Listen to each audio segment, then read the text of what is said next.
What's up, everybody? What's up? Shocking, shocking, shocking, shocking. Disappointing. Um, Unbelievable that this could happen. Unfathomable that this could happen. LSU lose to Texas A&M 38-23. Let me even amend that a bit.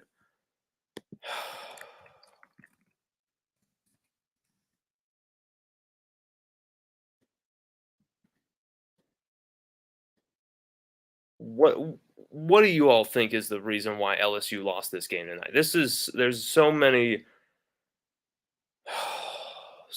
disastrous moves from just everybody here tonight. This was a team that was not prepared, not dialed in. I think the coaching staff prepared them well enough to win this game. I think the players did not execute enough to win this game. I think there was not enough quality adjustments made by either coordinator. We were getting bossed in the trenches, just straight up bossed in the trenches tonight. LSU were manhandled in the trenches. We gave up 429 total yards of offense to Texas A&M. Okay, 274 rushing yards. Devin Ashane had 215 on the ground against us tonight. That does not happen to this defense. We have given up only a few 200-yard games total to teams, 200-yard rushing for their entire team. We've only given up four total players for this defense have rushed over 100 yards. Only just four total players, three running backs. But Devin Ashane, Devin Ashane was one of them, obviously. But Devin Ashane puts up 215 on us. He already had over 100 going into half, but comes out in the second half, continues to ram it right down our throats, and we could not stop that. We could not stop that. We could not combat Devin Ashane right down the middle. Just there was a soft center in LSU's defense tonight. A soft center.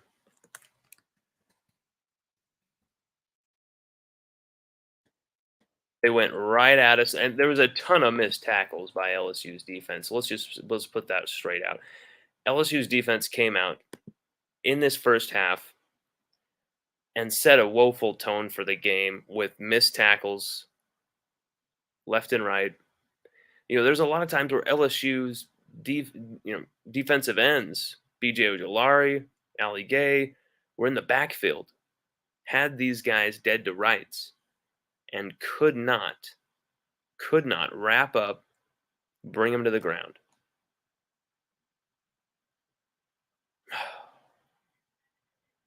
A huge lost opportunity here from this team. This team could have competed for a national championship in this first season with Brian Kelly. This pillow just right here.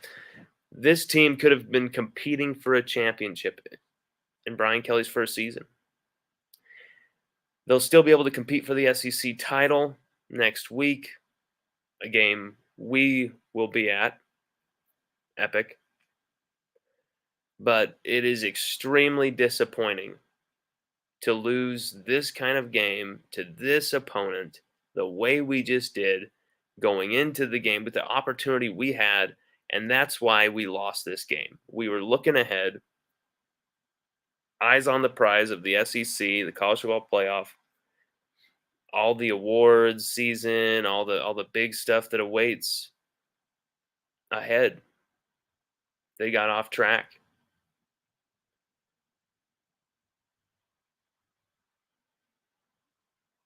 Unbelievable. Shocking loss. What do you all think? LSU had a chance to come back at the end there if Jeray Jenkins makes that catch, but he didn't survive the ground supposedly. But you know, there was just a lot of crazy things that went against LSU tonight, where you had Musha Muhammad's son making these one-handed catches. Sage Ryan had pretty strong coverage on those plays. It was just Musha Muhammad or Moose Muhammad the third makes an unbelievable one-handed catch, and he did it a few times. Did it twice, and then Evan Stewart made some big plays as well for them in the passing game. They only threw the ball for 155 yards, but it was very efficient and it helped them run the football. 6.3 average yards per play, 5.5 average yards per rush for them, 12.9 per completion. Like they 10 for 15 on third down. That's a very key stat right there. A&M, went 10 for 15 on us.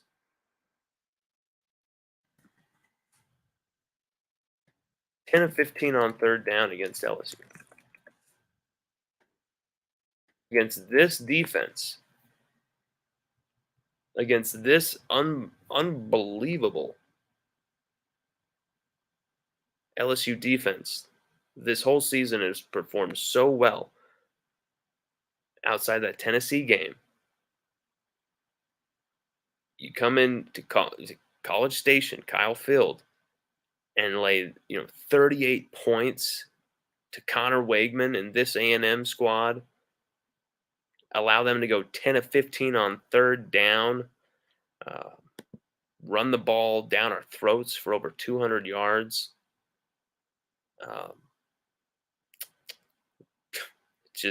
Even Connor Wegman escaped for big plays through up the middle, rushing the ball. Defensively, LSU really, really shit the bed tonight.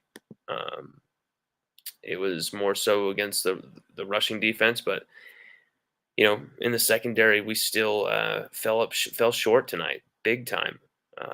It was shocking to see LSU not rise to this occasion, take care of this, far inferior opponent, and move on to the next game. But here's the thing: A&M has 4 and 5 stars all over that roster, who, despite their awful, Captain Ahab type coach, Jimbo Fisher, they went out there, bonded together, and took it to LSU. There's something I wrote in this Texas A&M preview that I just put out the other day on Friday, Thursday night, where I'm basically saying there's no way that LSU are going to lose this game, right? But if they were to, this is what would have to happen, and we'd have to see desire. We'd have to see timely coaching, stuff like that. We'd have to see for that to it says for that to happen, there would need to be desire from Jimbo Fisher's 2022 Aggies, a raging fight combined with smart, timely coaching in order to pull off an upset. Instead, what we've seen is a dumpster on fire, blah, blah, blah, blah. Okay. The recruiting trip I was anticipating for LSU was for us to show off what we were doing. And instead, it was actually these players, Walter Nolan, these type of players showing off, hey, come get me, showing off what they could do. We predicted 35-9 LSU wins this game. We were absolutely wrong here. A&M give LSU their 3rd loss of the season. Hey, I predicted a 9-3 regular season record for LSU. I predicted 9-3. Here we are. Here we are. It doesn't feel good at all, though. It doesn't feel good at all to lose this type of game right here, right now, where you had this type of opportunity. It sucks. Targeting on the pod says, "Make us feel better, Lon." Hey, man, this is going to be tough. This is going to be tough to take because LSU had such an opportunity here. And it all begins with this inability to throw the football throughout the game. This fear to throw the football throughout the game. That's what I feel is just there wasn't enough oomph in the passing game, enough threat there to give us more rushing room space. And there's a lot of times Jaden Daniels bailing out of plays too early. Um, Jaden Daniels has had a hell of a season. Without Jaden Daniels, LSU are not where they are. At the same time, Jaden Daniels can be a far better quarterback than he's been. He's literally just not giving receivers an opportunity at times. When he is, he's really not giving them. He's throwing it so late that they really have nowhere to go after the catch. There was no explosive plays in the passing game outside of a few 20-yard catches and stuff like that here and there. The explosive plays were all about John Emery Jr. Running the football. 3 touchdowns from John Emery Jr. tonight. 9 carries, 55 yards, 3 catches, 11 yards from John Emery Jr. Awesome night, but at the same time, we just didn't have that oomph. 84 yards rushing from Jaden Daniels, but it just seemed like it was just desperate yards that were more indicative of LSU's breakdown offensively than like Jaden Daniels was tearing them up. Malik Neighbors had a hell of a night. 69 yards, 7 catches, 10 targets. There was a few opportunities he had where if Daniels hits him, he's putting us in the 1 or 2 yard line there at the when we needed it late in the game, and the pass was high and away, and just no way. Jack Besh had that nice catch to open the game, but later on in that first quarter, he goes deep, and Daniels throws the ball out wide, high and away. Doesn't really give Besh a chance on the play. There's these moments where that should be a touchdown right there. I mean, that horrible coverage on the play. Besh had beaten the guy, but when you throw the ball kind of out of bounds, it gets the cornerback back in the play. You let the defensive back in the play because of the pass. And that just it's sad because LSU had a lot of opportunities to actually ram it down A&M, early, answer early. And then when our defense was actually giving us the ball back to begin that second half, to end the first half, we did not answer as we should. We did not, answer the bell on these opportunities to put this game away at any point. In fact, we never had a control of this game whatsoever, in my opinion. There was never a moment where I felt like LSU are dominant and they're coming back here. I felt like LSU had a chance to swing momentum and turn it around when it was 17-17 and we were about to drive in there. But the play of the game is when Jaden Daniels stripped of the ball. He had John Emery going, right up through the hole. And yeah, maybe the guy gets John Emery with a hand, but maybe not. Emery Jr. had a pretty big hole there on that 3rd and 1. And or 3rd and short, whatever it was. And Jaden Daniels tucks it, rolls to his left, is forced to his left. They swat it out of his hands. The ball's bouncing. This dude scoops it up from A&M, takes it to the house. 24-17, changes the entire game. But at the same point, 24-17, LSU, if they just don't shit their pants, they can, tie this up at 24-24 on the next drive and then go from there. And actually maybe, use that to give your defense some added rest for once, because they were getting gassed and gashed by a Shane tonight.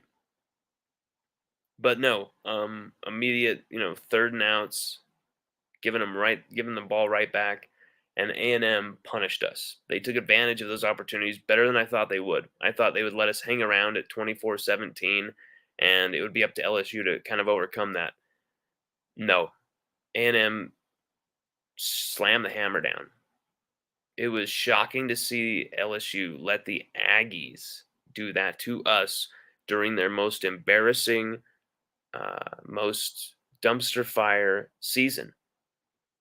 In their most dumpster fire season, they take away an opportunity for us to potentially compete for a national championship, you know, if we can beat Georgia, obviously. But that's the thing is, if we can beat Georgia, that scenario, I think, played some part in how LSU's players mentally went about this game.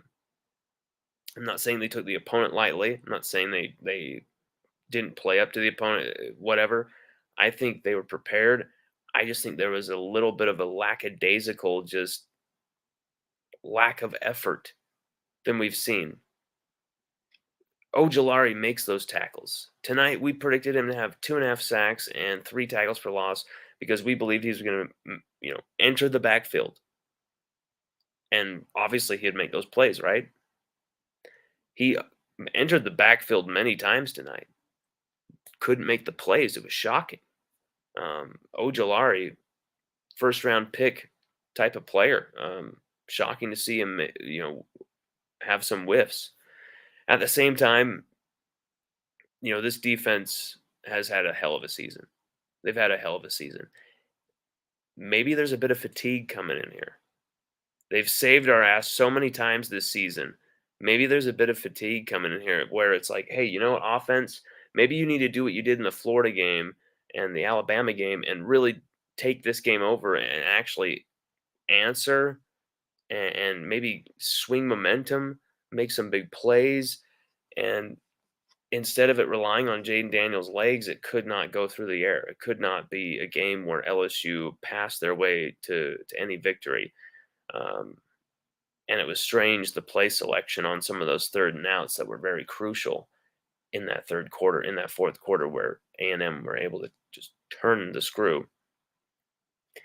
LSU had John Emery Jr. really starting to bust out, and we called the worst type of rushing plays for him to get him to burst out of the box. Instead, he's going up the middle, and yeah, there was some holes up the middle, but you want to get him out on the edges, and there was nothing like that there. Too many times it was a game where Jaden Daniels was tucking it and running it for 5-6 yards and then taking nasty hits. That's the thing. I feel like we almost dodged like 2 or 3 bullets tonight that Jaden Daniels is even capable of playing against Georgia next week, because he took a shot right on his kneecap. He took a nasty shot to his head. Like, this guy was getting beat up tonight. And it was all because of his decision making to run the football. And there were times where the windows he thought were open closed very quickly, something we've been talking about with Jaden Daniels all preseason and now into the season. It's an adjustment thing that he'll get used to. And I think a game like this potentially helps anyone who's hoping for Jaden Daniels to stay another season. Because now draft scouts, everyone sees that there are deficiencies in his game that limit a team, that don't allow a team to excel because he knows what he can do with his legs. But if a team has you figured out and you're a one-trick pony and you can't throw out of it, where's your value? And that might force Jaden Daniels to come back another season, which could really solidify things for LSU for the next year. But let's not get ahead of ourselves. This was a game where LSU missed some opportunities big time to really not only open up the passing game, but show what we can do through the air in preparation for Georgia. I understand that we don't want to look ahead, but if we're going to beat Georgia, if we're going to compete for a national championship this season, if we're going to beat A&M, for hell's sake, we have to throw the damn ball. We have to get that going. And there's just empty yards tonight. Malik Neighbors had some big plays, and Kayshawn Boutte had a few plays. But once again, you're throwing the ball to Karen Lacey as many times as you're throwing to Kayshawn Boutte. Kayshawn Boutte, 4 targets tonight. Karen Lacey, 3 targets tonight, 2 drops on third downs. Kayshawn Boutte, 4 catches, 43 yards from just 4 targets. You give Booty those targets. We're moving the chains. Hell, you give Jack Besh those targets. We're moving the chains. That's the thing is there just wasn't enough trust from Daniels to the receivers tonight. 197 yards from Daniels. I mean, he's just he's got to get that down with his game. 189, sorry. 189 passing yards. The other 8 were actually for Nussmeier. 189 passing yards, 21 to 35, 60% completion rating. Uh, 4 of 11 on third downs tonight. 4 of 11 on third downs. 0 of 1 on fourth. Um, just not what you want to see. Not what you want to see. You know, we were 4 of 4 in the red zone. That's the thing is we were 4 of 4 scoring in the red zone. I don't understand how we didn't. I just don't this game is so weird to me. This game is so weird to me. How we let this game get so out of control so fast. Logan Thibodeau says we got out coached. You know, the fact that there weren't any solid adjustments, the fact that there weren't any signs of life, of any new ideas, really made no sense tonight. When a guy's beat on a route for a big play, a touchdown, you put someone else on him, and there was nothing like that happening. Jarek Bernard Converse being out tonight, Josh Williams being out tonight hurt, because you couldn't keep the chains moving on the ground consistently. Because when John Emery Jr. was doing it, it was great and everything, but then we went away from him because we keep thinking of him as a finesse back. He won't get these short yardage gains, or I'll have Jaden Daniels run it or whatever. And you screwed away an opportunity here for Emery to really burst out. Emery could have put up a 90, 100-yard game tonight if we would have trusted him more on those, short third downs. But we're going to Noah Kane.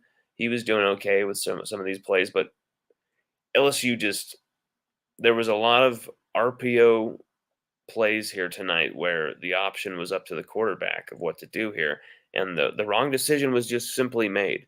The wrong decision was simply made. I am not trying to say Jaden Daniels cost us the game straight up. I'm not trying to say Jaden Daniels is horrible. Bench him. How dare he even exist? I'm not trying to rip on the guy at all. What I'm trying to say is he simply made decisions tonight that cost LSU this football game. And there was decisions everyone for LSU made tonight that cost us this game. Targeting on the pods, his lawn. I really don't feel like Denbrock fits this offense. We need a passing coordinator type like Ensminger.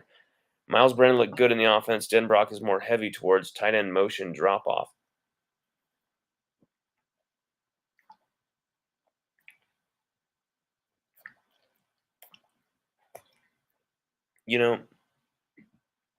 I keep hearing that, and I'm like, okay, but then I see what's going on with all these routes. He's drawing up all these routes. He's drawing up all these really nice plays. Guys are open. Guys are running good routes. Guys are getting deep down the field. Guys are getting open over the middle. Guys are winning their one-on-ones. I understand that a lot of times it is tight end heavy, far too tight end heavy than it should be. But we do not have a quarterback who is trusting his receivers. That's what we suffered from. We do not have a quarterback who is willing to trust his receivers. That's what LSU, that's the biggest problem. Guy is open, ball's not being released, tries to run it, gets sacked.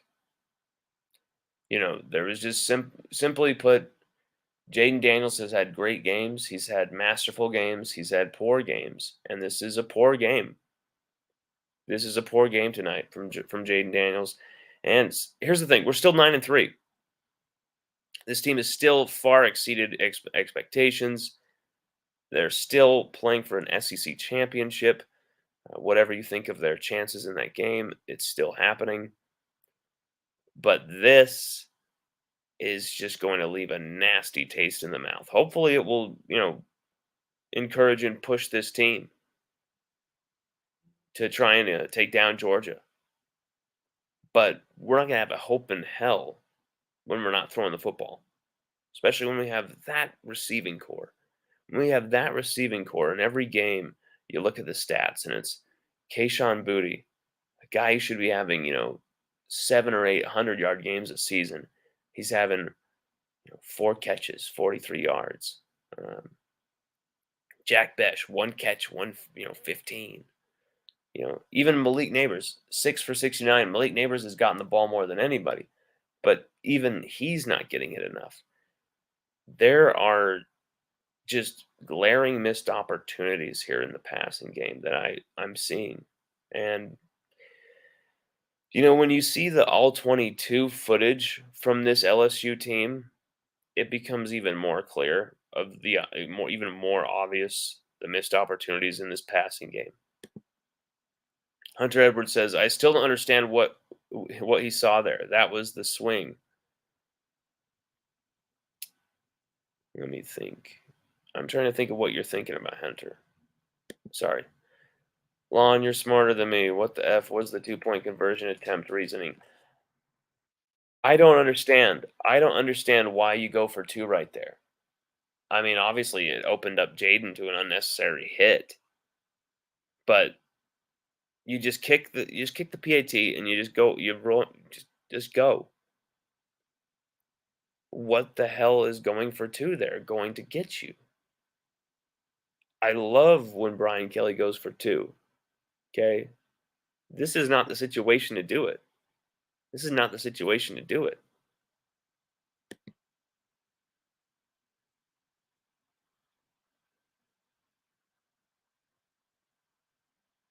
Hunter Edwards debating the 2-point conversion, saying, "Yeah, why were we going for it there?" Yeah, I don't understand what the point of that is, or what I don't get it. Tavanka De Silva, my man, all the way from Sri Lanka, always tunes in with us. Subscriber to LSUODYSSEY.com. If you're not a subscriber to LSUOdyssey.com, you're missing out big time. Tavanka De Silva will tell you just that. He's been with us for years now. He's a former LSU grad. This guy is the man. Tavanka, he says, upsetting loss. Maybe they took it for granted. Anyway, go Tigers. Loyal Tiger fan to the end. Tavanka, my man. Peace, brother. Thank you so much for watching. This is great. I always love hearing from you, dude. Always good to see you. He's watching at crazy time zones. He's sacrifices for his Tigers. Logan Thibodeau says, "In my honest opinion, tonight we have seen the worst play calling from Matt House. Do we think he actually decided he is leaving?" I wouldn't get too far down that hill, but it was definitely the worst we'd seen because Tennessee were Tennessee. They were out flying on all cylinders, but Texas A&M are 3-7. Now we've allowed them to be 4-7. How the hell did this happen? How the hell did we lose this game to Texas A&M? That just makes no sense. And it is the defense being overpowered. There was long stretches where Harold Perkins was just on the sidelines. I know he got banged up, but he looked like he was okay, and he just was not getting in the game. That is really disappointing because Harold Perkins was obviously still making such a difference with his speed. Instead, he was even missing tackles too. The player I feel like defensively who made the biggest impact on the game was Mekhi Wingo. On the 2 key third downs, he had 2 quarterback hits and 2 pressures rushing the passer from defensive end. If you want to see footage of those, just go to my Twitter at Lon Phillips. Brilliant, brilliant plays by Mekhi Wingo, just beating his man, getting to the quarterback, causing disruption, forcing field goals, forcing 3-and-outs. He was brilliant for us tonight, Mekhi Wingo. But Jaquelin Roy was too. I felt like Jaquelin Roy had a good game. A lot of solid tackling from him. a lot of big play prevention from him, but it was on the edges where we were exploited. Ollie Gay is really bad against the run. It's something we dissected coming into this season, where LSU allowed I think okay, in the 29-21 season in Allie Gay's 3 games, they allowed almost twice as much yardage as they did in 6 games against even better opponents. It was some crazy number like that where when we had Allie Gay on the field, we were being completely susceptible against the run. You simply saw that tonight where he was just completely caught out. Anyone who wants to defy that, just go watch the footage. He's completely caught out so many of these plays, and it's just not good enough. It's just not good enough. So many missed tackles from everyone. There's not a single name that wouldn't make that list. Missed tackle, missed tackle, missed tackle, missed tackle. Targeting on the pause as coaching couldn't save LSU defense tonight. They had to stack the box to stop the run, but couldn't wrap up. Then when they passed, they beat us every time because we were stuck in man. Yep. And I don't know how we did not win our one-on-ones. But that's the thing is people were saying DBU blah blah blah blah blah. Is it faded? Is it over? No, I don't think anything like that. I think we had the quality of players to do this tonight. I think we just were not playing up to our ability on defense across the board. No execution whatsoever. But then you got to think Sage Ryan is also pretty unlucky too. He had his hand on the ball twice on those Moose Muhammad catches, and the ball literally on the one-handed one, it goes through the fingertip of Ryan and into the one hand. On the second one, Ryan is literally bobbling the ball, and it goes in and out of the hands and into his grasp. There's some awful plays that happened tonight that just went against us. There was a huge third down conversion. We're going strong, and then there's a holding. Just poorly timed penalties tonight. We only had 5 tonight. A&M had 4, but all 5 were so painful, so painful.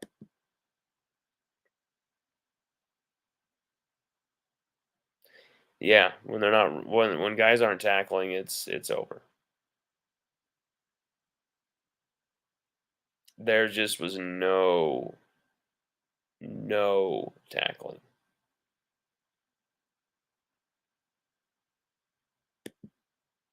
Starting on pod says this is the game I would believe players had the flu. Yeah, what a shocker. What a shocker. I'm stunned. I think there's um a lot of inquest that needs to be had here, top to bottom on this team.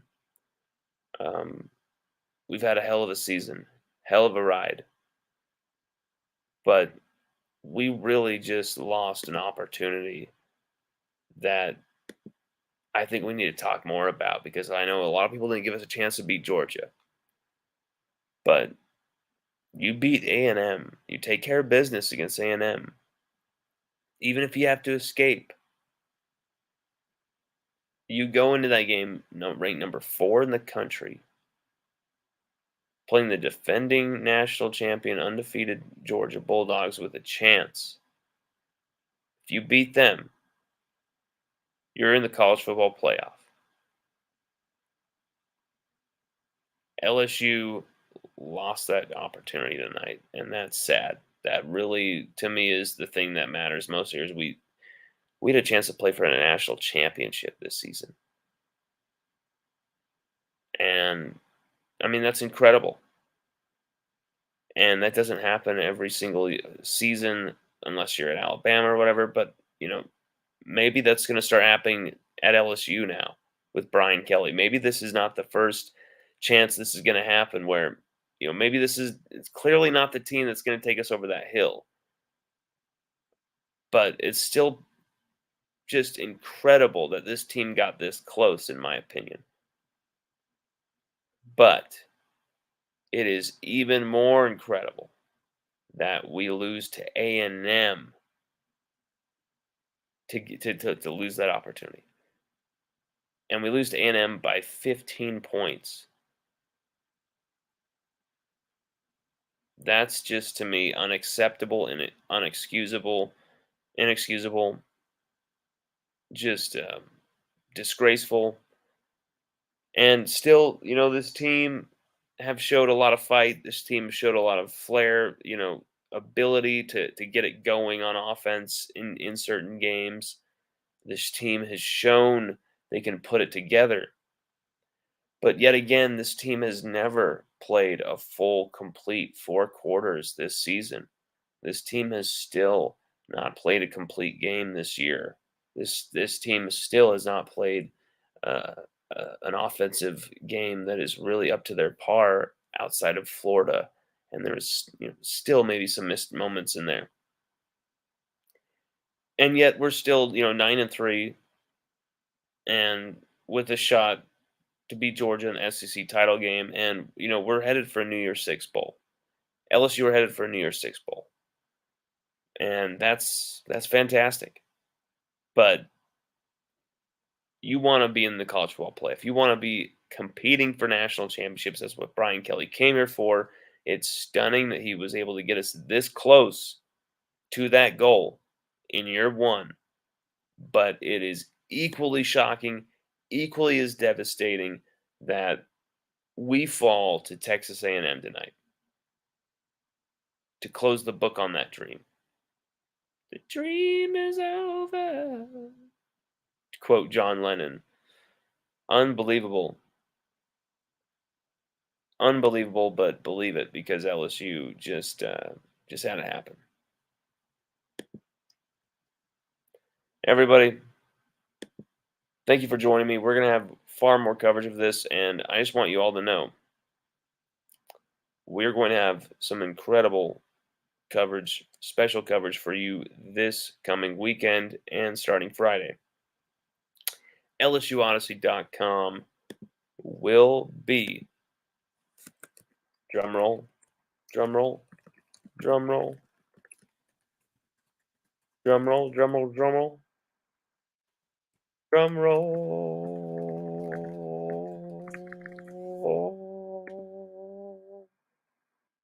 LSUOdyssey.com will be in Atlanta covering the SEC title game live and in person. We will be flying there. We will be having insane moments there. We'll be hanging with crazy people there, and it will all be covered on the site, LSUOdyssey.com. We'll be talking to players, perhaps coaches, families of players, Tiger families. Possibly a bunch of litany of Tiger media. It's going to be crazy this week. So definitely follow us, LSUOdyssey.com, at Lon Phillips on Twitter. Do not miss a moment. But tonight's moment hurts. Shocking. LSU loses shocker to A&M, final 38-23. But hey, we move on to the next. LSU will be in Atlanta, playing number 1 Georgia. Hopefully, they can pull an upset while we're there in the flesh. Hopefully, this is going to spark this team. I believe this team is going to respond to this defeat, and we are so excited to bring this coverage to you. We hope you join us every second of the way because it's going to be unique. It's going to be special. It's going to be nuts. There's going to be some things we already have planned that are going to blow your mind. Thank you, guys.